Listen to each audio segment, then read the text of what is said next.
So, start off with, let's do sort of tapping exercise. I sometimes finish the classes with, but it's a good way of starting the class. Rubbing your hands together and with the pads of your fingers tapping lightly over your face.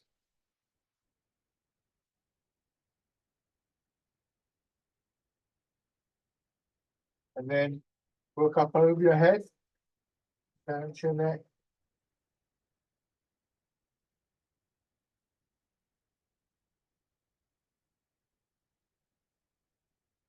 To one shoulder. I'm using the palm of my hand. Some people like to use their fist. Then down the inside of your arm and up the outside. On the other side. And your arm. Turn around on your back. They like just covering as much of your lower back as you can get to comfortably. And down a little bit to the buttocks. Around your hips.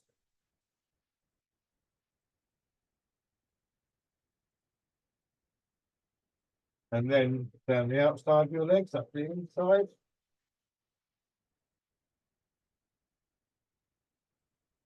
Light on your belly. Finally, the upper part of the chest.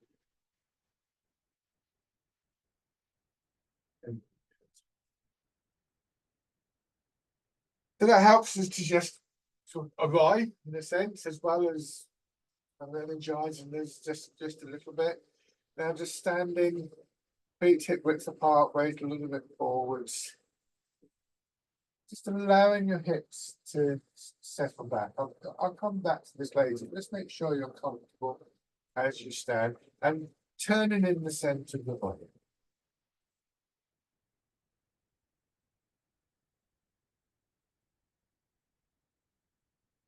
So thinking about that area between your hips and your waist, the actual physical center of the body.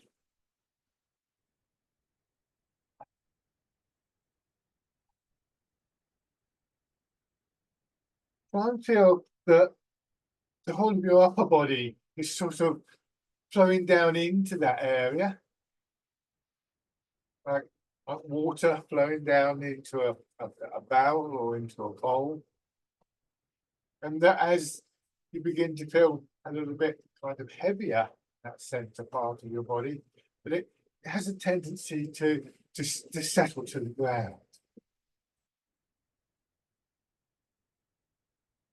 So that gradually our weight, our center of gravity drop, we move down in Tai Chi terms.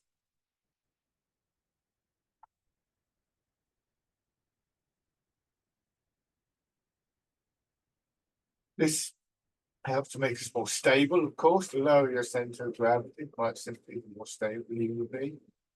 It also helps to get a feeling of releasing, of loosening in the upper part of the body, because we're not carrying so much weight. If I gave you a heavy box, said you hold it above your head and then relax your shoulders, you'll probably find that quite difficult. If you held the box down low, you'll find it much easier.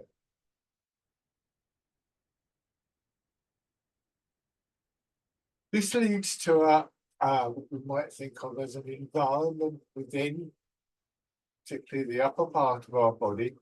It's quite spacious, and that space allows for movement.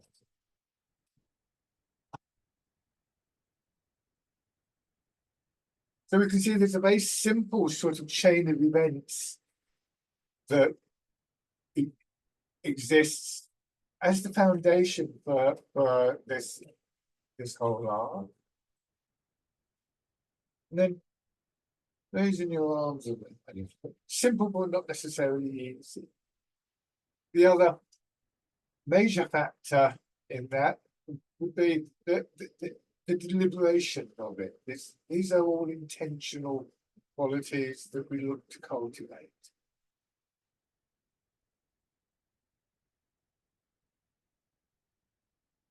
When we bring that quality of intentionality and embodied intentionality, conscious intentionality to things like releasing tightness in our hips. It's just more effective.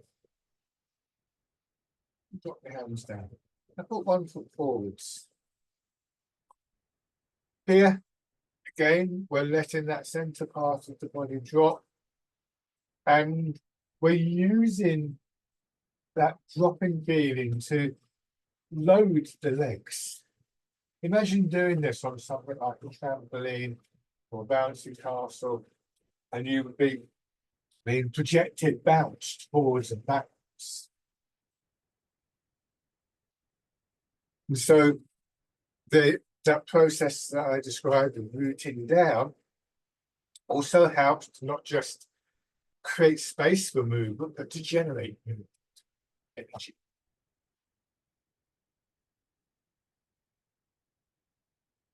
And then on the other side.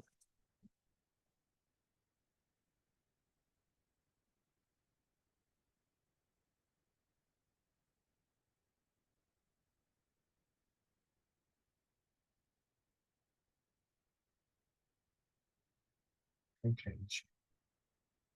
So all three of those elements, body, mind, energy, really work together and interact with each other. And we need to try and cultivate all three. Feet are hip width apart to support your hips. And then if your hips are supported, the shoulders will be also. And just begin to rock your way forwards and backwards. Imagine doing this in water, so there's a little bit of resistance to the movement. To demonstrate what I'm trying to do more clearly, if you imagine that this pole as being like the center line of my body, this is what's happening. The whole of my body is moving. I'm not doing this, or trying not to do this, to bend my back or to nod my head. The pivot point is going to be in your ankles as you move forwards and backwards. And I'm just looking at the pole on its own as you do this. It's like it's doing this. And one of the things that we're trying to develop with this particular exercise is an ability to find that midpoint, that point of equilibrium, which would mean that in theory I can find a place for the pole to stand and I could just walk away and that wouldn't happen. It wouldn't fall over because it would be in perfect alignment with the pull of gravity. In practice, this is obviously going to be much more difficult. But there's the theoretical point. But if I had this pole and I had a few guy ropes that you might find on a tent there, attached to it, and it was pegged into the ground. I could use the guy ropes to help to find that point of equilibrium, and there'd be this interaction between that center line and the guy ropes. But in the end, means that I would be able to just walk away without that happening. So think of your muscles, tendons, ligaments, all the soft tissue of the body really as being like the guy ropes, and your skeleton perhaps as being like the pole, and just see if between them you can get a sense of just arriving at some kind of central point, coming to rest,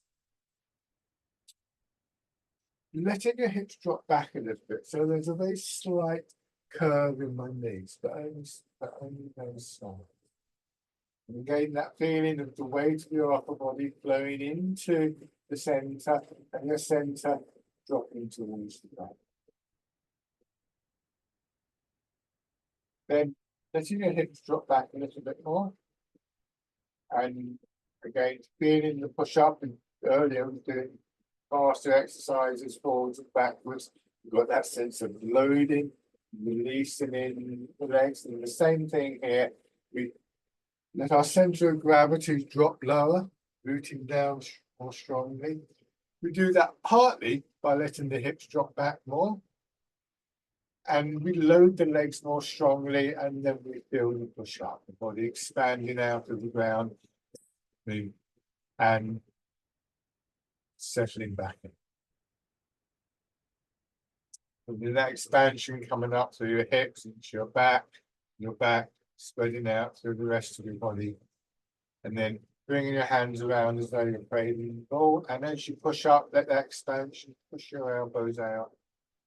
So you're lifting the ball, turning your hands and sinking your hips, so you're pressing the ball down.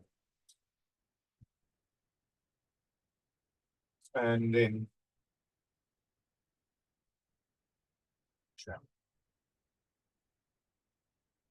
So you're sitting down on the edge of a table or something like that. And then feeling the push up, almost like you're in water.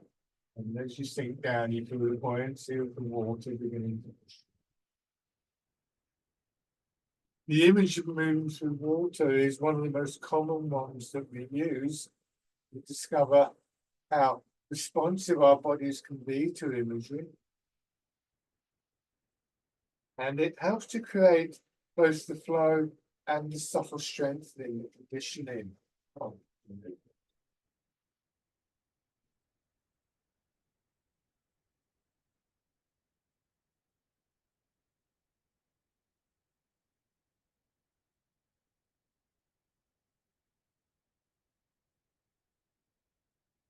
It's time letting your hands come down, turning outwards. Fingers pointing away from your shoulders. This is the exercise, the wild goose. So the image here would be of a bird in flight, or maybe of a feather being waved up and down. We use a variety of different images to try and enhance the movement. Not every image will work for you all the time. As we become more practiced, we perhaps understand some of the images a little bit better. But the emphasis is very much on the movement.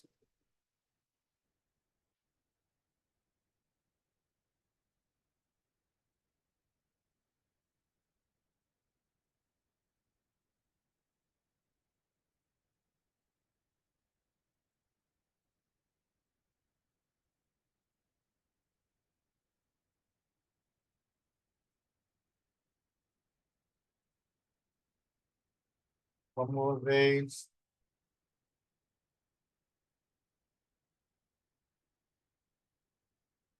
And then parting the clouds, your hands crossed in front of your belly. Again, your elbows being pushed out. This time, drawing your fingers around the nice smooth surface.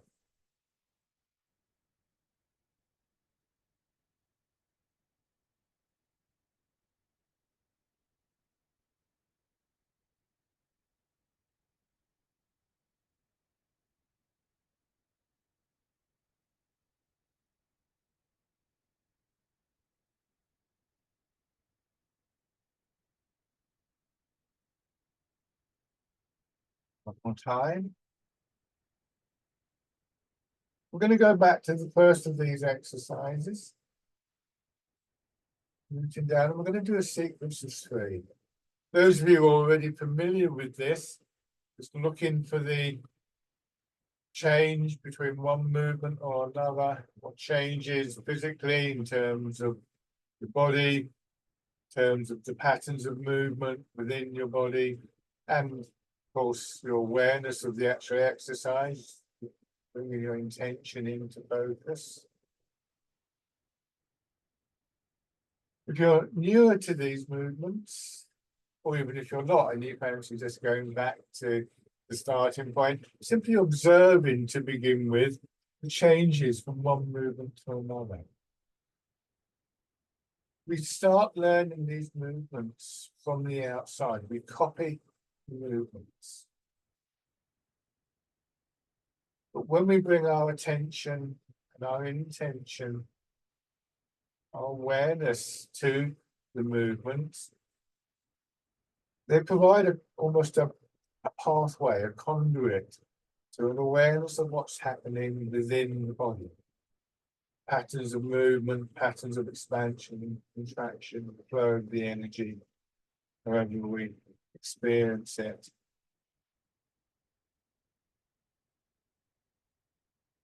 And that internal aspect gradually becomes the driving force that produces the external movements. It's never total. Tai Chi is an art that expands both the internal and the external. But generally, as we progress in these arts, we look to build the movements up from the inside as much as possible.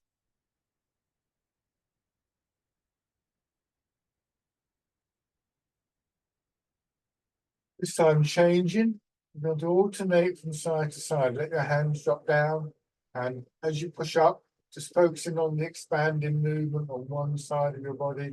Your arm reaches up, you wind around as though you're plucking something, a tree, and pull down. The arm comes to its full length. Move your attention to the other side and expand. And this is called dragon. Plucks the stars from the sky. Don't grip tightly when you wrap your fingers. And again, aware of the changes within your body, particularly that transition from side to side, not hurrying.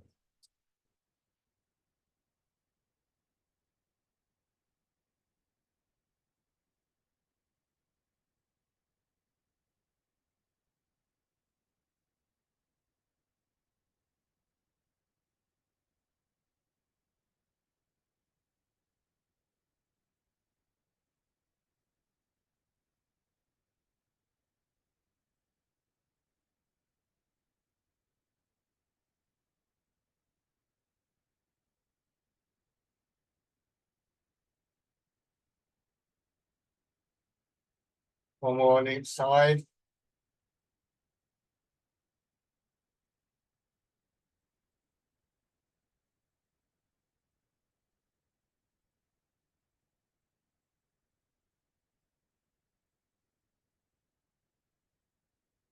And then just stand.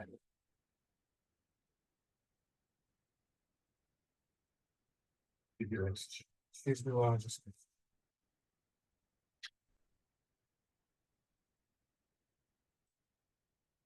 So these three elements, these three treasures of Tai Chi and Qigong, the body, self, physical postures that we take, physicality of the movement, the mechanics of the movement, our minds, our awareness of what we're doing, and the fact that we're bringing an intentionality to these movements. They're not random movements. They're not trance-like movements, shall we say.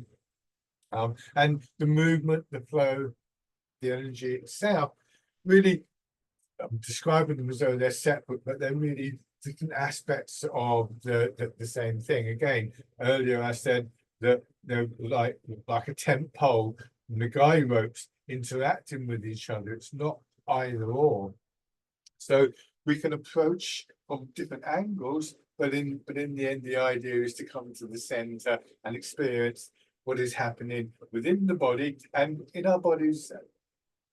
Or I can say the body, in the interaction of our body and mind and energy with the external environment.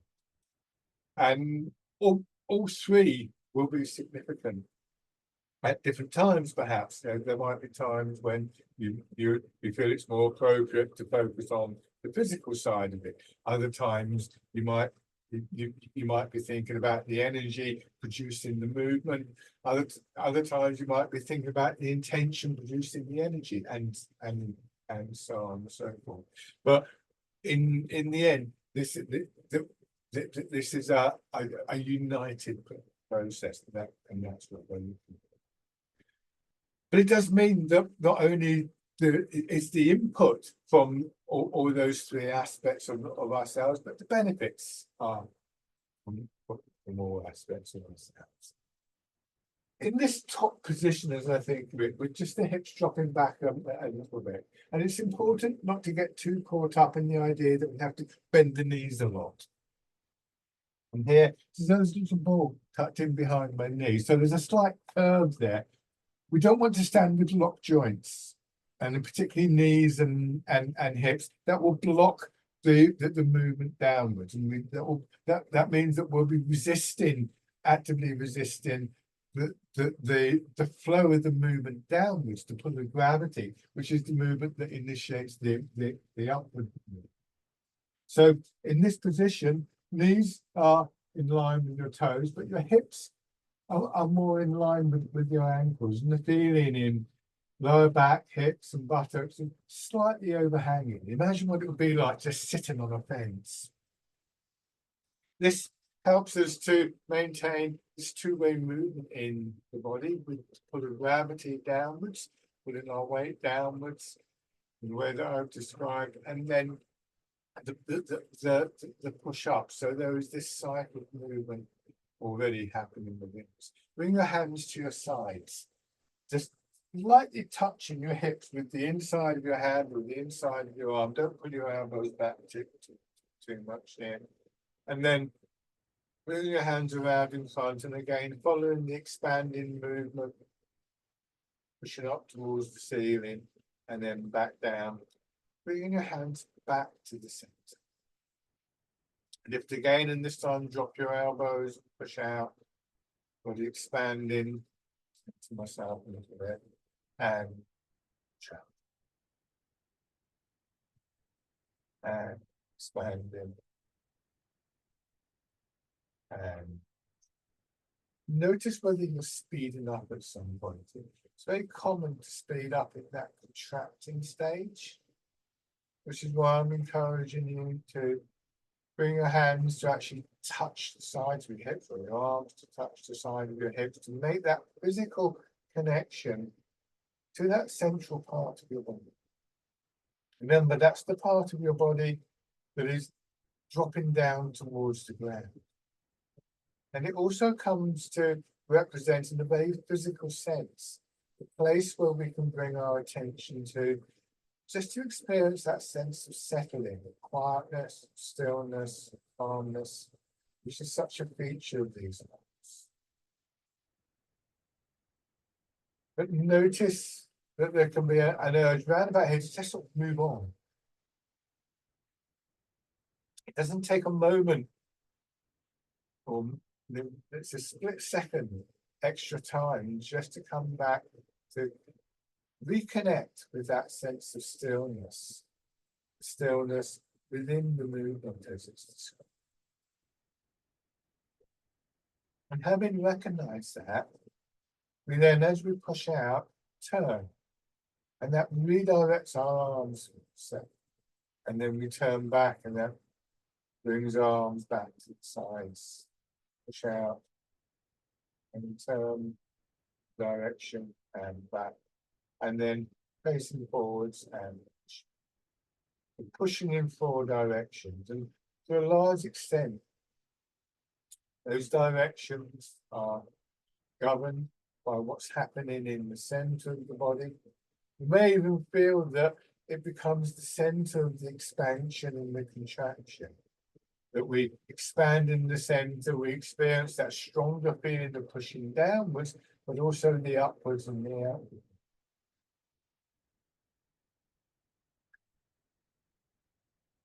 So we come to rest in the center, and we're able, from that central point, to expand out, and then we will always come back.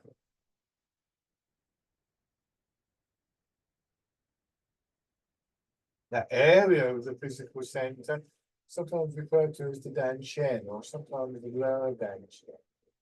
And it's seen as being one of the key areas where the energy in the body is stored, where it moves out from, and where it returns to.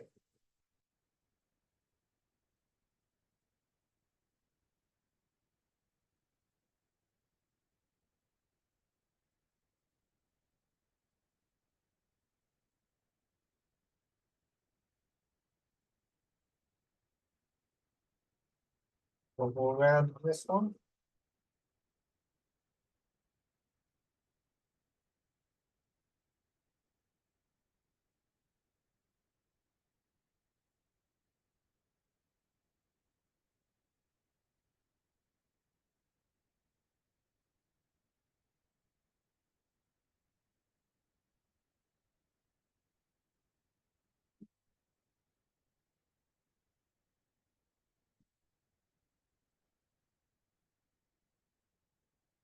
This time, it's in your hand, drop down, again, lightly touching the sides of your body, where the center, and with the next expansion out, push one hand away so that your arm swings up and then straight down the center. Then push it out, gently bringing your fingers back so that the palm of your hand faces outwards and upwards, and then rolls down. It's called circling palms. Imagine you're standing beneath the archway of an old church door, sliding the palm of your hand around the side.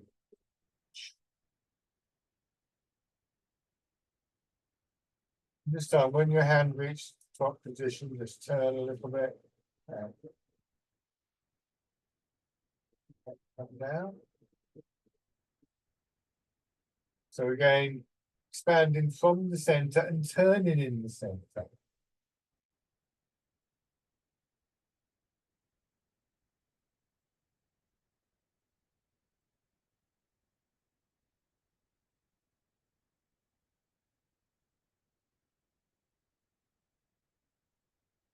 Change sides. Notice that I'm not stretching. I'm not going as high as I possibly can. In a way, I'm letting that feeling of expansion not just direct the movement, but also make that kind of call about how far to move. I don't want to reintroduce to my body a tightening feeling. This time, adding return. You want to maintain that feeling of spaciousness within the body. So some of the movements do have a stretchy quality to them, but never to the full extent. Always feeling that you could have moved a little bit further.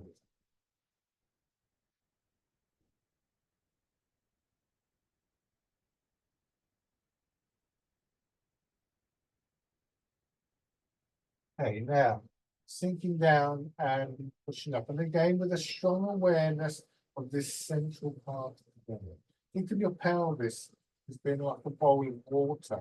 And as you drop back, pelvis will remain level.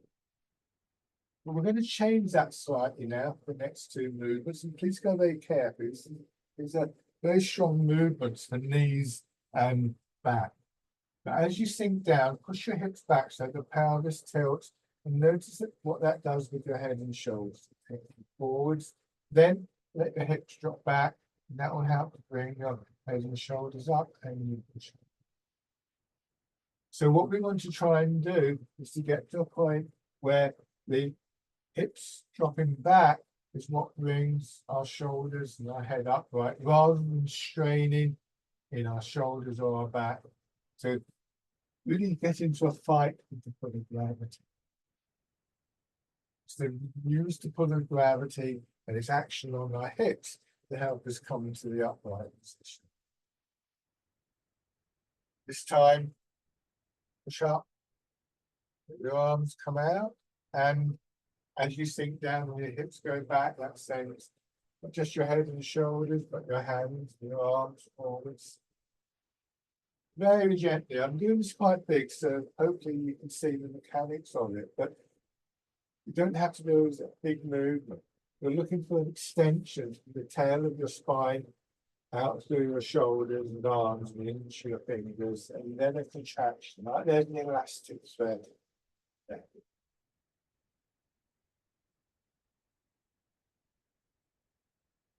It's called rowing a boat in the middle of the lake. One of its key features for me is how we find that we can come up from this angled position to a more upright position without having to strain. This time, hands are palm down, and you turn horizontally and then push the hips back. Again, extend your arms, swinging around, let your hips drop down, come back to this change direction. This is called polishing the table.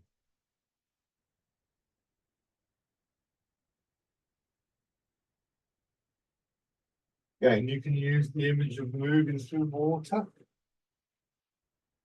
You might find that that image of the tent pole with the guy ropes and the skin of the tent a useful guide for how you want the movement to feel the whole time.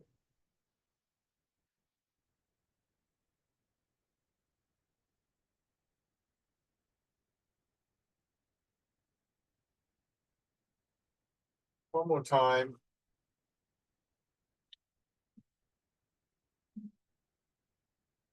And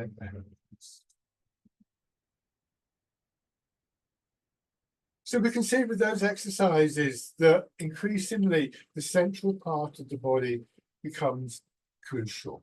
It helps to direct the movement, to send the arms in a particular direction. It helps to align our body with the pull of gravity without the strain on shoulders and arms. It's the center of the movement in many ways. It's the part of the body that touches the ground, and it's the part of the body that we feel that sense of expansion and contraction beginning to build. And that pattern of expansion and contraction, yang, yin, yang, yin, is characteristic of the entire system and characteristic of the sort of flow of the energy.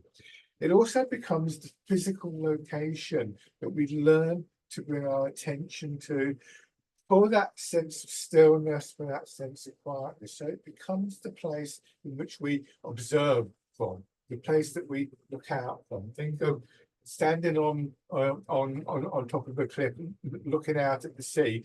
You just stand there or sit there. You can look out, and from that still point, you're able to notice the patterns of movements in the sea and the life in the sea, and so on and so forth, in a way that you wouldn't recognise if you were simply walking along the cliff. Nothing wrong with walking along the cliff. So we get to do both. But every now and then we sit down and we just enjoy the view. So if we're going to bring an intentional quality to our posture, to movement of energy, we also need to be able to observe what is actually going on. So we learn and we create the physical conditions, particularly in the nervous system, I feel, that actually enable us to find a point of stillness, seek the stillness within the movement. And I think for me, this is one of the great takeaways of the art. And it's a very dynamic art.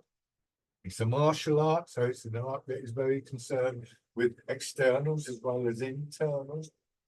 And yet it teaches us how to be aware of those internal and external factors, but also to maintain a quietness, a stillness. Again, we have this idea of opposites: expansion, contraction, sinking down and pushing up, and mind and body in interacting. Now, changing the stance from the hip-width stance, imagine parallel lines going through the feet. Turn one foot out and step forwards, keeping on the line with your other foot, so you can see the background between my legs. And then once again, as we did earlier, beginning to transfer our weight. Take a little bit more time. This is a very key exercise.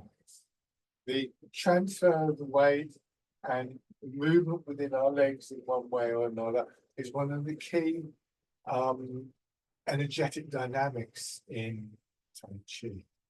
It's a very physical energy that we actively cultivate. Again, you could imagine doing this on something like a bouncy castle or a trampoline. Giving yourself a moment each time you land in one foot to let your weight settle. Give yourself time to maybe just feel that push.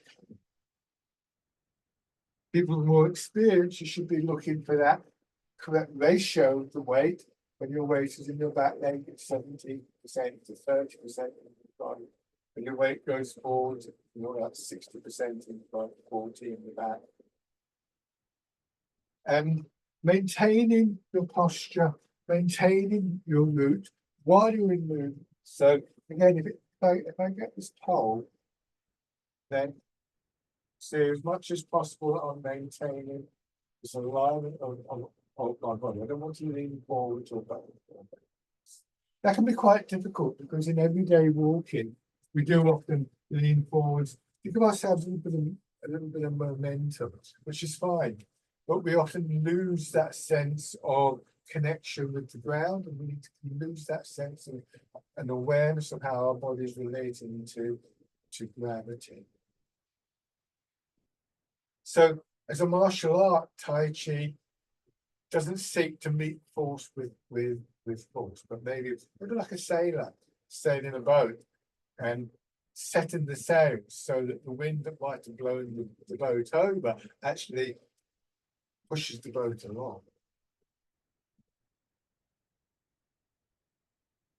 And this is something that is employed in the martial aspect of Tai Chi, but here I'm talking about it being applied to that really strong, that overwhelming force that consistently acts on our body all our lives, which is the pull of gravity.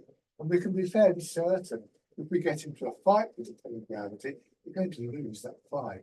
But here, as we discovered earlier, when we allow gravity to pull our hips back down, we come more to the upright position. When we allow our weight to drop, when we allow gravity to pull our weight down, we become more stable, more open.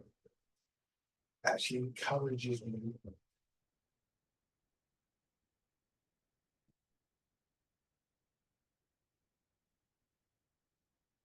So you can begin to feel, hopefully, that sense of almost like a little surge. It's almost like, you know, if you're standing in the sea and you feel not a big wave, but just a little kind of swelling movement, lifting you up a little bit. But this time it comes from inside. It comes from the ground, but it comes up through the inside of your body rather than lifting you from the outside. And then when you go into your back foot, gently raise the front toes of the foot. A bit more of your weight drops down. Be careful of your knees. You can have the front foot turned out now. You go forward, you push the back knee forward so your heel comes up. So gradually more and more of your weight moves back, and gradually your upper body comes more and more into line with your supporting leg.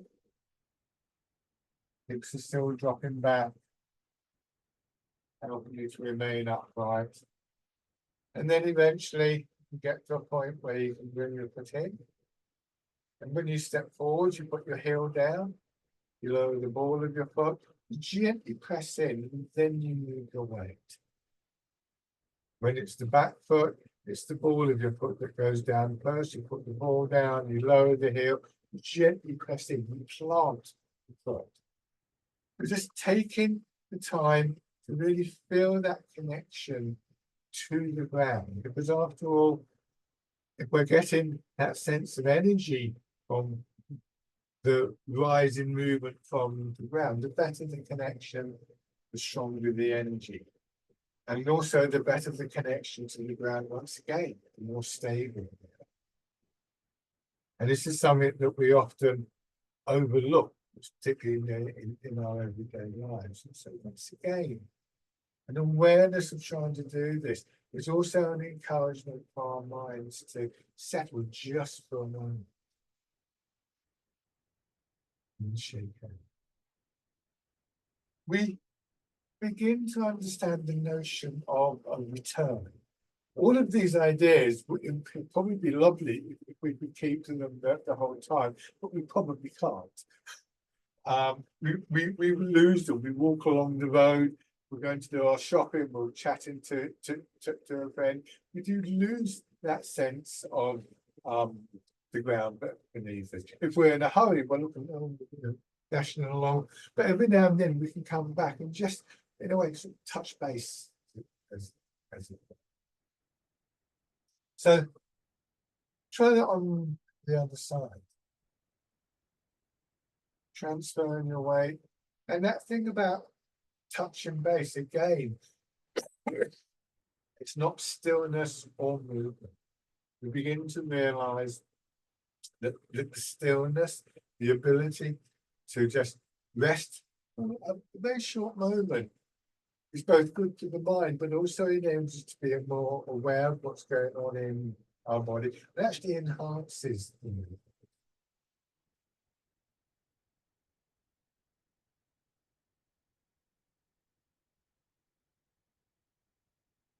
So one of the ongoing intentions that we cultivate in this practice and that hopefully spill into our lives is to quote the old writings in Tai Chi, seek the stillness within the movement. And in a stressful, busy life, this can be an extremely healing quality. Beginning to raise your toes.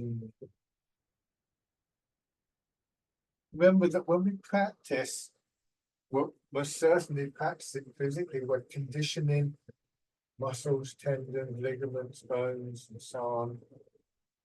But we're also having an effect on the nervous system, so that this quality of stillness, which is often underdeveloped for us, is actually being cultivated along with the movement. And again, this opens up the possibility that it's actually going to stay with us a little bit more in our lives. Stepping in.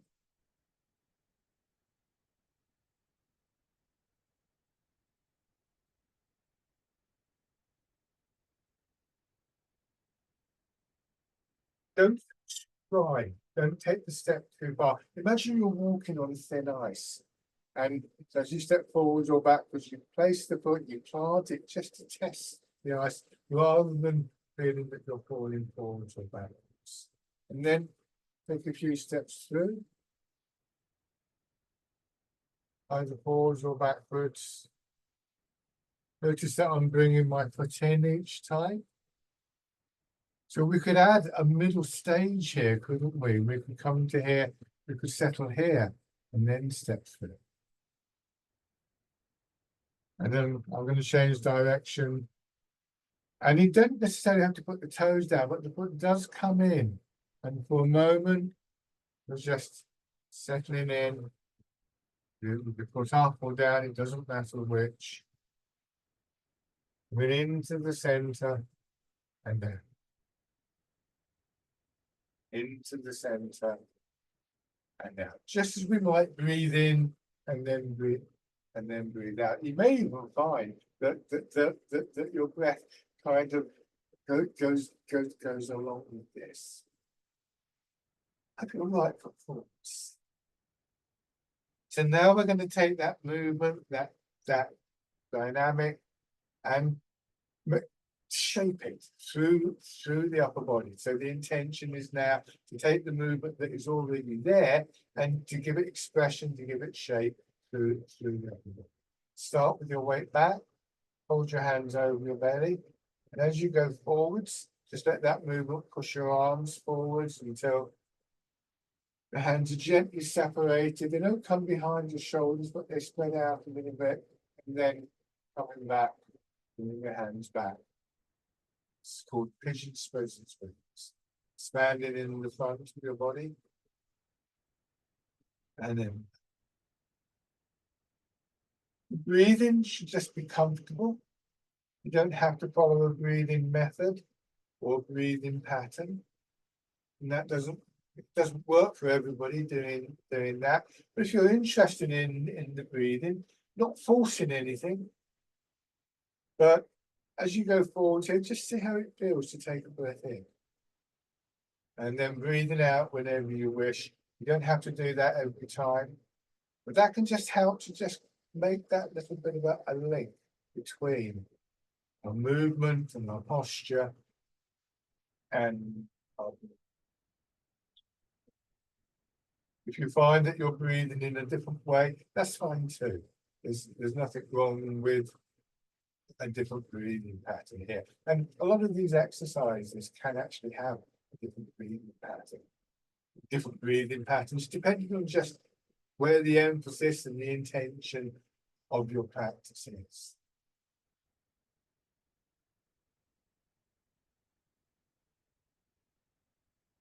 The way I've described it, with your body expanding as you breathe in, expanding up through belly, solar plexus, and chest, it's probably the starting point. Really, for that.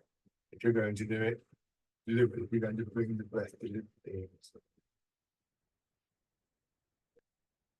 This time, as you go back, just rest in the back leg, let your arms drop down, feel the weight of your arms hanging from your shoulders, push forwards, and draw your arms through. This is called fisherman casting.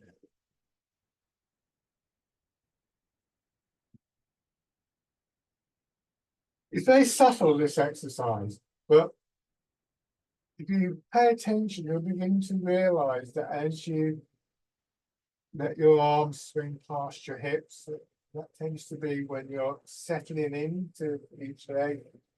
Again, those are corresponding quality of movement, expansion and contraction, somewhere within your body.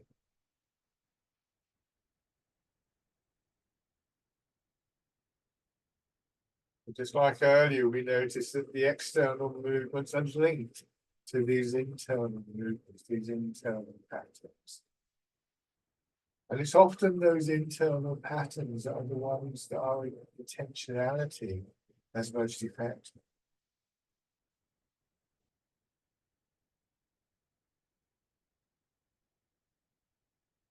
This time, as you come back, turn a little bit to your left, so you bring your arms across, they swing up a little bit, and then forwards. So now we feel how the center of the body, once again, when it moves, directs your arms, guides your arms.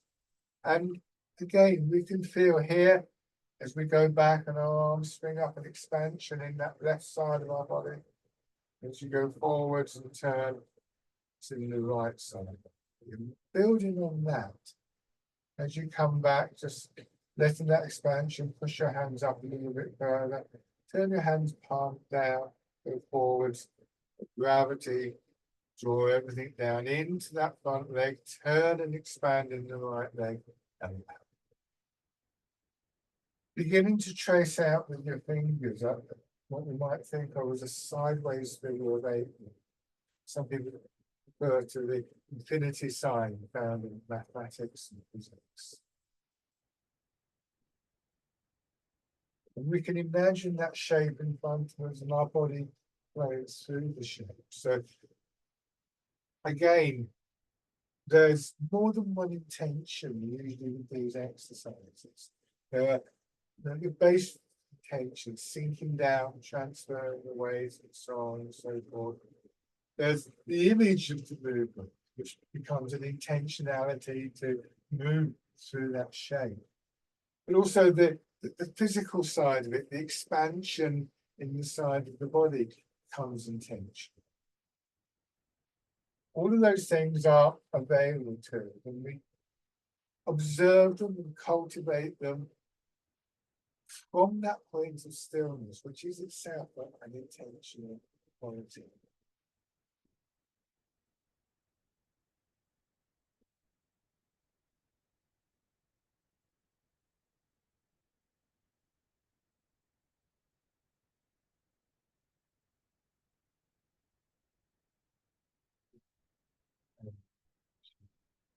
So as we develop our practice, we find that we're more able to hold different ideas. Again, it's like if you are sitting on the cliff looking out at the sea, you might be watching a boat, or you might be watching the birds, or you might be watching the play of the waves, and so on and so forth. There's a choice involved there, which is the most appropriate for us to move with, shall we say. I suppose in a way you could say that what we're doing is looking, I talked about the inner environment of the body. We're looking at a map and deciding which route do we want to take from this point. And if you're out for a walk and you decide to look at a map, you're probably going to stop you probably don't read the map walking along, you stop. Again, there's a stillness in there. So, the other side, so this isn't a question of there is only one way of doing this. We could use an image of the movement. We could use the awareness of the physicality. We might combine different images, or maybe just hold one or two of those images, kind of one in each hand, as it were, as possibilities. Bring your weight back, hold your hands over your belly, and pigeons those as well. And I found over the years of practice that my ability to hold those images and to work with those images has definitely improved with time.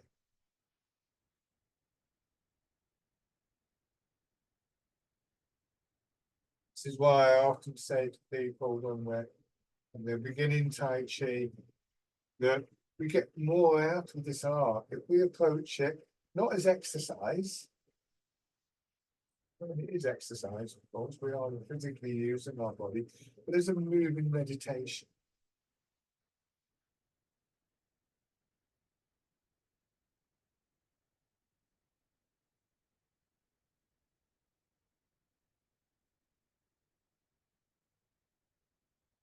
Pigeons goes this way.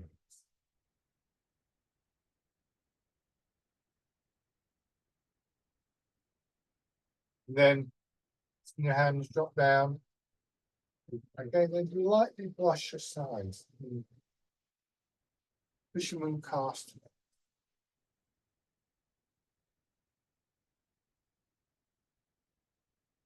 If you struggle to feel that light brushing on your side, maybe your arms are out here. Just bring your attention to your shoulders, feel the weight of your arms hanging from the shoulders. This is where our arms would naturally fall. That's one of the great things about this particular exercise, that actually it's very much an exercise which doesn't require us to do anything with our arms beyond what the body is encouraging our arms to do.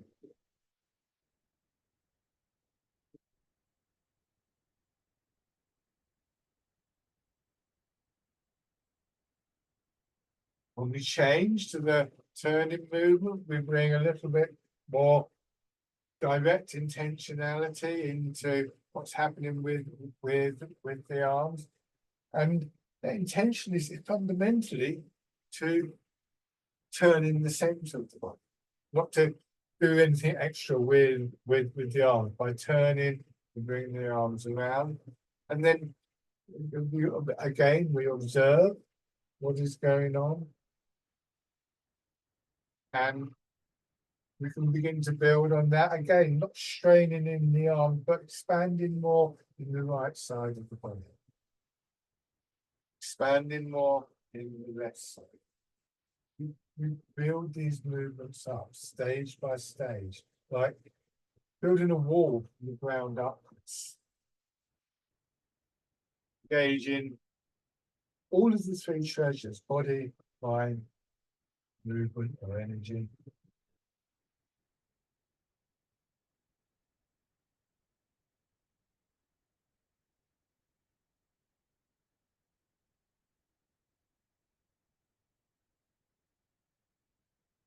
Now turn front foot out, or if you haven't got room in front, you can go into your back leg in there. As your arms come up, you bring the foot at the empty foot in. Step out, you plant the foot, and you move your feet. Same thing here. Maybe feeling that link between your arms rising and your foot moving. Maybe being able to raise your knee and then step out and plant the foot. If you're trying to do that, remember the significance of your hips dropping back. They'll help to keep you stable and aligned, rooted down on one leg. So I'm going to change direction now.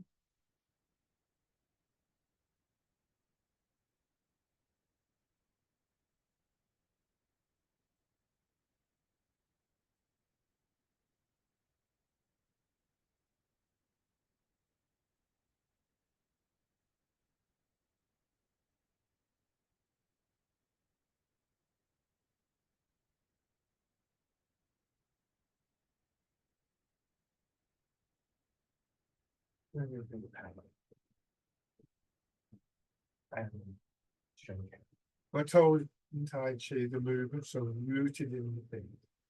It's yielding to the pull of gravity that leads to the upward surge.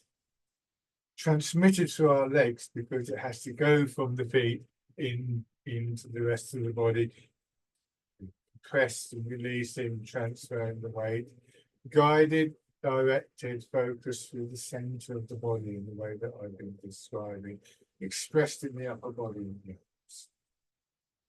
Now, to finish, going back to this notion of an idea of returning, the exercise Embrace Tiger Return to the Mountain really focuses our attention on what brings us back to the mountain, to the root, to the stillness, to the alignment of the body, and all of these qualities of being centered.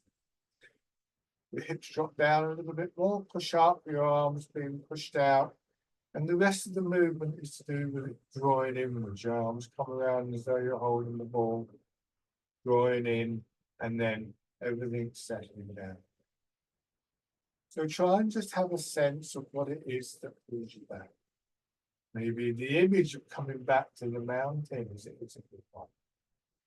Maybe just that sense of the contraction all the way through your body, the gravity of the hips. It could be many different things.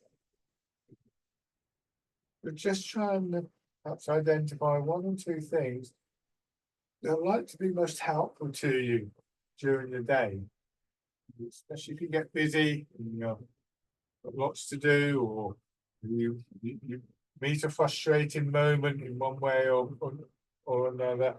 What most likely help you at that point to just release some of that tightness, release some of the stress that so often is associated with those movements.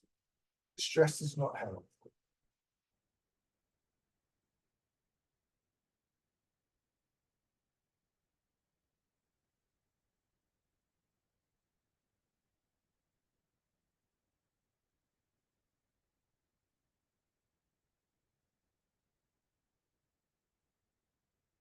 One more time.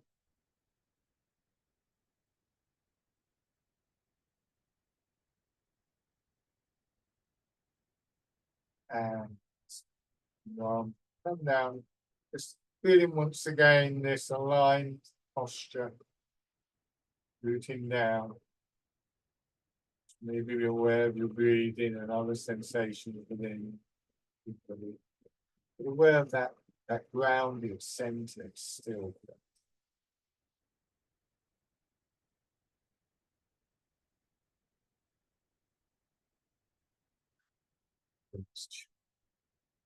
Thank you very much for joining in and watching, everybody. As always, do feel free to contact me with any questions that you have. But enjoy the rest of your day. Bye for now.